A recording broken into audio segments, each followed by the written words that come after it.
Sir, എനിക്ക് ഭയങ്കരമായ ഒരു കംപ്ലൈന്റ് ഉണ്ട് സാർ. വിനോദ് കുമാർ ആലപ്പി എന്നൊരു ഭീകരൻ എന്റെ വീട് ആക്രമിക്കാൻ പോകുന്നു. അവൻ എന്റെ ഭാര്യയെ തട്ടിക്കൊണ്ടുപോകുമെന്ന് ഭീഷണി മുഴക്കിയിരിക്കുന്നു. അവനെ ഇപ്പൊ തന്നെ അറസ്റ്റ് ചെയ്യണം സാർ. ഭാര്യയെ തട്ടിക്കൊണ്ട് പോയിട്ടില്ലല്ലോ. ഏത് നിമിഷത്തിലും അത് സംഭവിച്ചേക്കാം സാർ. അവൻ എന്നേക്കാൾ വെളുത്തിട്ടാണ്, നല്ല ഉയരവുമുണ്ട്. നിങ്ങളുടെ ഭാര്യയും അയാളും തമ്മിൽ സ്ത്രീ അബലയല്ലേ സാർ? അവന്റെ പഞ്ചാരവാക്കിൽ അവൾ കുടുങ്ങയില്ലെന്ന് ആര് കണ്ടു? പോലീസ് ഇടപെടണമെങ്കിൽ സംഭവം എന്തെങ്കിലും നടക്കണം. അവൻ തന്റെ ഭാര്യയെ തട്ടിക്കൊണ്ടു പോയി കഴിഞ്ഞാൽ ഇവിടെ ഒരു കംപ്ലൈന്റ് തരൂ. അപ്പൊ ഞങ്ങൾ ആലോചിച്ച് വേണ്ട പോലെ തീരുമാനം എടുക്കാം.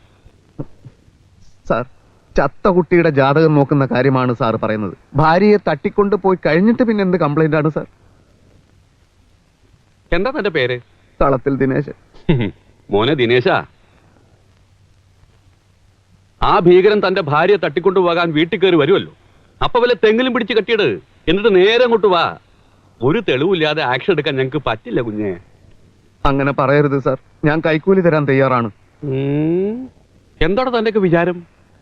പോലീസുകാര് കൈക്കൂലി വാങ്ങാനോ? എടോ, തനിക്ക് പറ്റിങ്ങി അവനെ കൈയോടെ പിടിച്ചോണ്ട് പാടോ.